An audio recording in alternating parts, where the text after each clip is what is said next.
un fanático, me imagino, Alejandro Sáez de los Jaivas. ¿Cómo está, profe? Siempre un gusto que nos acompañe acá. Bueno, te confieso que no, pues, pero eso no significa que no haya evocado en mí muchos recuerdos. Un par de años antes de esta canción surgieron los tocadiscos estéreo. Sí. Porque 5 o 6 años antes de los Jaivas, los tocadiscos, los equipos en que se escuchaba música eran todos monofásicos. Y en el tiempo de ello apareció un botoncito que se llamaba Dolby, que era una especie de filtro que tenían los tocadiscos más modernos. Entonces, comprendes tú cómo fue el avance. Sí. En 5 o 6 años aparecieron los estéreos, 2 parlantes, y el sonido era distinto a cada lado, toda una novedad.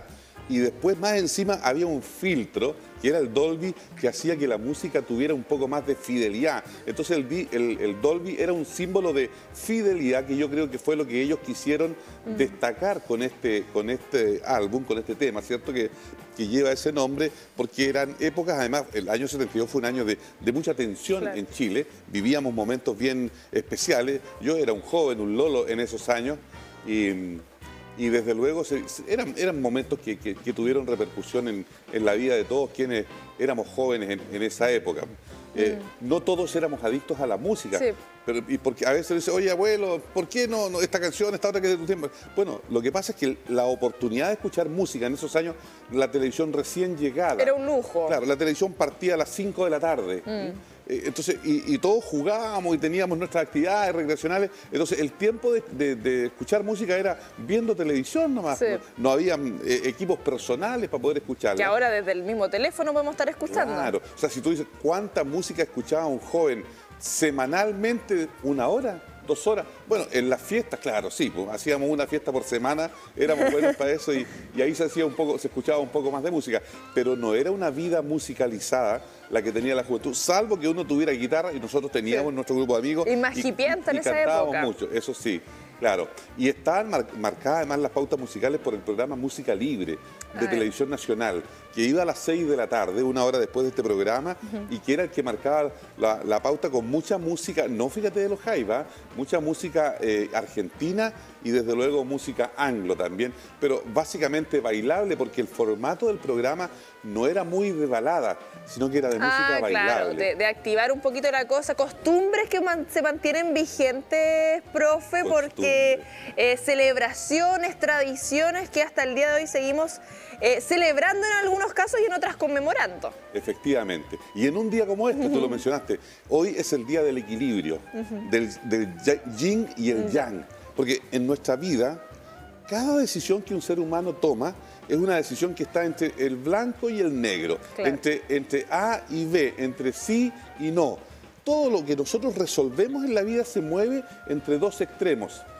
Y el día de hoy, que es el equinoccio, representa el equilibrio, cuando el día es igual a la noche.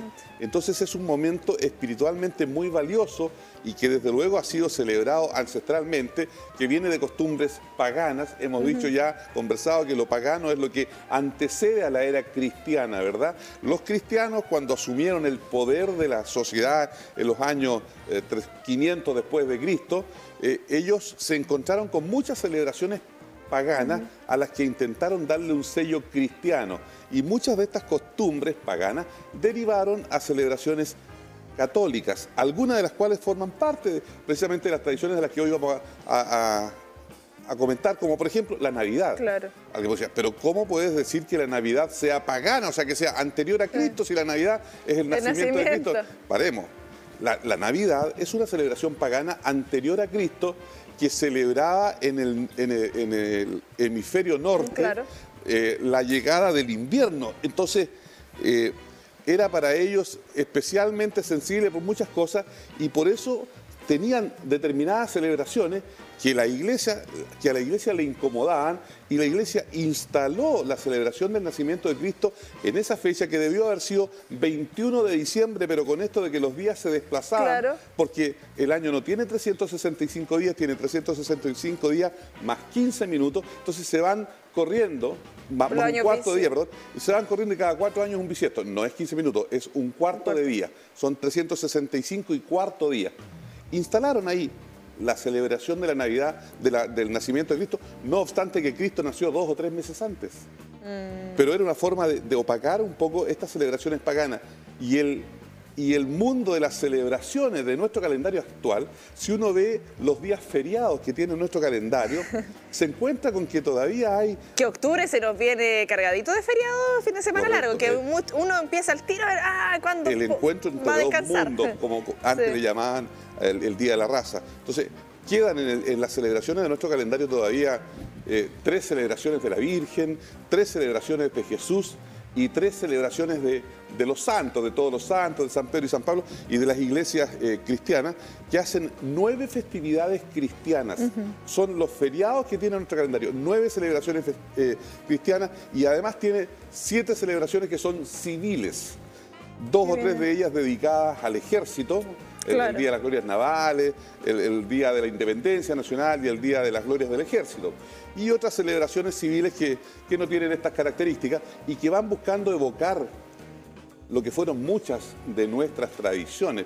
Porque hay algunas que no son feriados. El Día de la Chaya, por ejemplo, ¿cierto? O la Cruz de Mayo. Sí, ¿sabe, profe? El Día de la Chaya yo no lo había escuchado. Cuando mandó la lista y dije, ¿y esto? Ahí me quedó... Eres muy joven.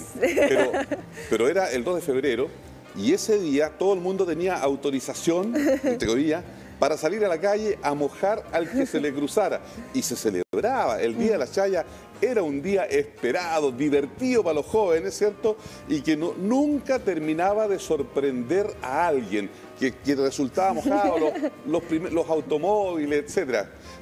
Tan simpático y entretenido como el Día de los Inocentes. Claro, hoy día ya el Día de los Inocentes está venido a menos, pero antiguamente en el Día de los Inocentes todos los medios de comunicación... Partían con una noticia, si recuerdo las portadas de los diarios, era bien... Porque generalmente uno como que no está tan atento a estas fechas, a diferencia, como se llama, no sé, Navidad, el 21 de mayo, que son como más clásicas que están dentro de nuestro consciente, y lo que significa este tipo de celebración y festividades, profe, en el contexto también que, como señalaba, se van perdiendo con el tiempo y vamos manteniendo a veces tradiciones que de esta celebración que no tenemos idea por qué. Por ejemplo, no sé, el pavo.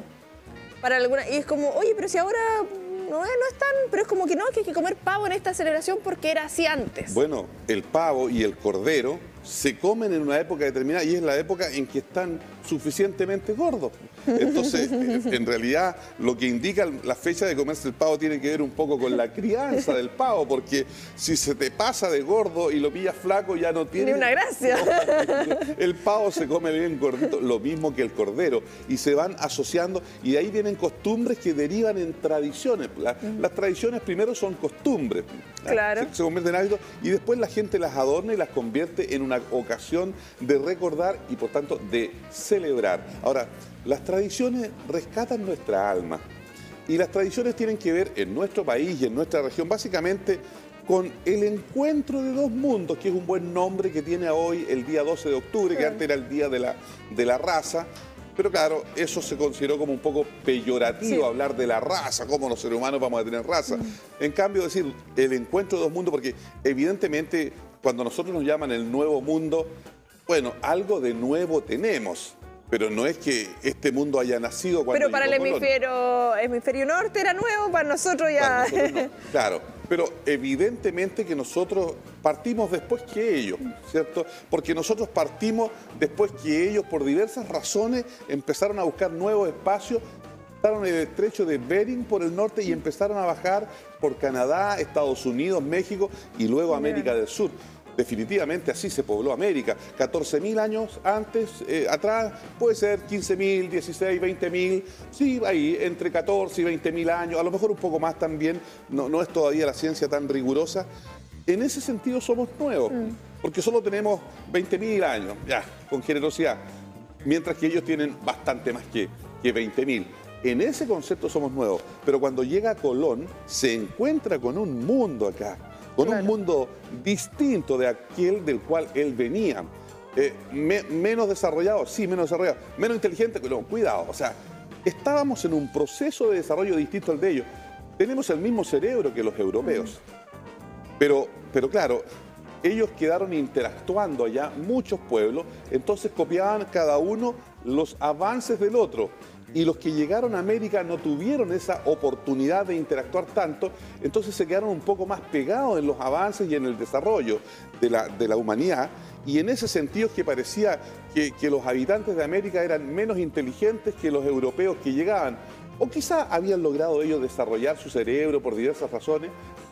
El hecho es que se encuentran dos mundos que tienen hábitos y costumbres distintas, y se mezclan los dos mundos y mezclan sus costumbres. Probablemente determinadas celebraciones que tenían los aborígenes, el Huechipantu, claro, ¿cierto? Que lo celebramos. Que pasamos a festividades o celebraciones que no están consideradas como feriados en nuestro calendario habitual y que vamos manteniendo también eso que enriquece claramente. Mantenemos esas cosas que quizás habían acá y otras cositas que llegaron de afuera. Claro, yo escucho muchas veces a comunidades mapuches la celebración del Huechipantu y desde mi punto de vista equivocan algunos elementos, porque el Huechipantu o el Año Nuevo Mapuche, que está, o el Año Nuevo Indígena, que está en el calendario de feriados chilenos, es un hecho celebrado en todo el mundo, en los dos hemisferios, sí, en épocas distintas, que es el minuto en que el sol llega a su punto más bajo en el horizonte y comienza al día siguiente a crecer cada vez un poquito más y a pararse sobre nuestra frente, ¿cierto? Porque finalmente el día que hoy vivimos, que es el equinoccio, es cuando tenemos el sol allí. El 21 de diciembre el sol está arriba. Y el 21 de junio el sol está en su punto más bajo. Entonces, entre el punto más bajo, que es el 21 de junio, y el punto más alto, que es el 21 de diciembre, ¿verdad? Que son los solsticios, solsticio de invierno, solsticio de verano, está al medio el equinoccio, que coinciden además en la duración del día, porque cuando está abajo es la noche más larga. Claro. Cuando está al medio, la noche es igual al día. Y cuando está arriba es el día más largo o la noche ilumina más corta. Y esta celebración del Huechipantu es eso, es el nacimiento del sol. Es el Año Nuevo Mapuche, porque todas las comunidades celebraban el Año Nuevo cuando el sol nacía. Y se decía que el sol nacía inmediatamente después de la noche más larga, más oscura. Y al día siguiente el sol comenzaba cada vez a estar un poquito más arriba, el día empezaba a ser un poquito más largo. Y eso sí que es ancestral. O sea, si tú me dijeras, Alejandro, ¿qué celebración es la más antigua que se hace en Chile? El Huechipantu. Que curiosamente, que no tan curiosamente, que coincide con las celebraciones del Año Nuevo Indígena en todo el mundo. En el hemisferio sur, del Ecuador hacia abajo. A mí me genera esto también de cómo se mezcla con la astronomía y con la ciencia, que muchas veces lo vemos como hoy de los pueblos originarios, como que muy dentro de quizás de lo terrenal, pero harto también con lo de más arriba. Déjame, te puedo hacer una derivación un poco, astronomía. Existieron comunidades, estamos hablando de 2000 años atrás, o ya 1500 si tú quieres, 2000, que construían, eran constructores. Claro. Comunidades de constructores, de maestros, albañiles. Entonces ellos eran dirigidos por las iglesias que les encomendaban, la iglesia, eso, yo quiero que me haga un templo. Y ya trabajaban con las piedras construyendo templos. Y en algún momento los curas, los sacerdotes, le dijeron, mire, nosotros queremos que el templo, el altar esté iluminado a mediodía. Sí, queremos que el altar aquí, donde colocamos la Biblia, justo ese punto reciba el sol a mediodía. Bueno, para los sacerdotes era una instrucción bastante simple. Y los constructores comienzan y resulta que el día 1, claro, la Biblia estaba iluminada. El día 2, el sol estaba allá, terminaba al otro lado y después se paseaba de lado a lado. Entonces los constructores de templos se dieron cuenta que tenían, para resolver ese problema, tenían que mirar hacia arriba y estudiar astronomía. Sí. Y lo hicieron.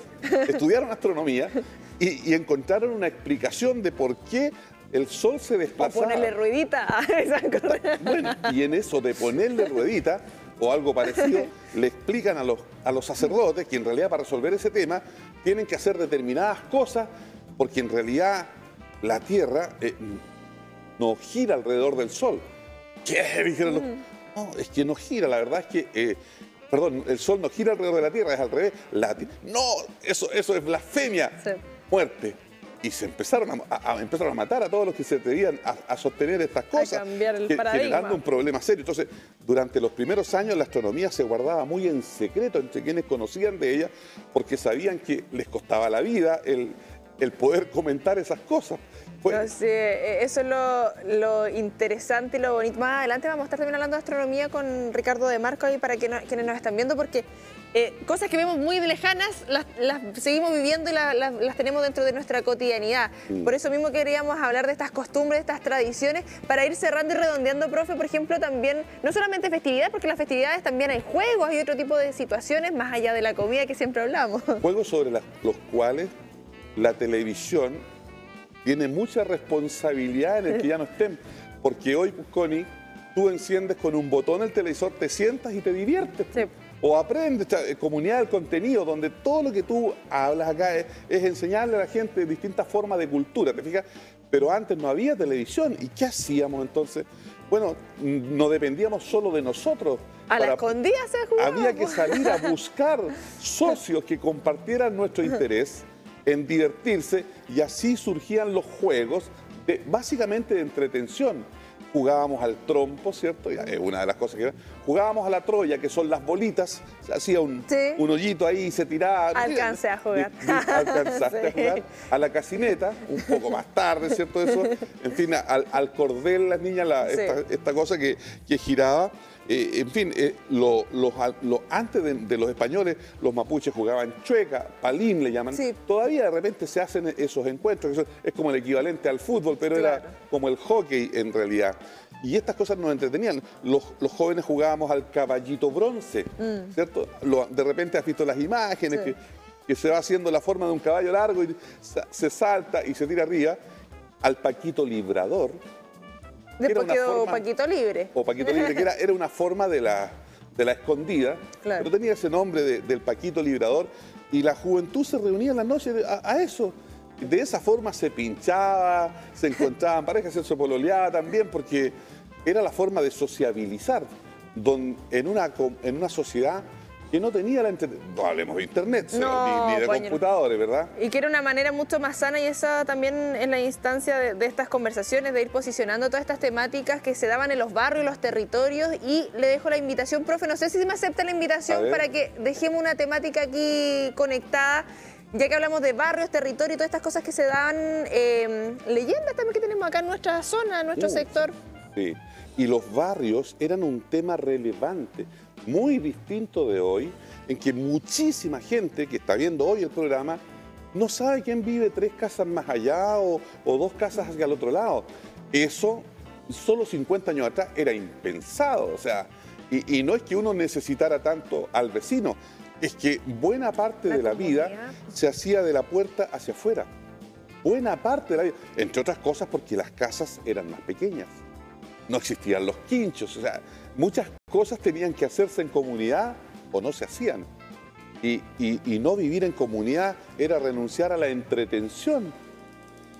Es parte de nuestra identidad que hemos ido perdiendo, y por eso también queremos ir rescatando todas estas temáticas, sobre todo acá en lo que hay en la región o en la provincia, y vamos a ir detallando. Correcto. Hay hartos, y ahí estuvimos tirando líneas en producción y dijo, sí, el profe nos va a ayudar en eso, así que... En lo que se pueda. Ahí vamos a estar en contacto, profe, como siempre, un gusto que nos acompañe acá en la Comunidad del Contenido. Para mí, Connie. En este horario PM. Sí, ya más tarde, hoy llego con más sueño. Para la oncecita, esa es la idea, que acompañar a todas y a todos quienes nos están viendo, quizás con un tecito. Seguimos avanzando, recuerden que hasta las 20 horas lo estamos acompañando con diversas temáticas. Pausa comercial, a la vuelta también vamos a estar hablando respecto a lo que está pasando con la contingencia, no solamente a nivel local, sino también a nivel nacional e internacional.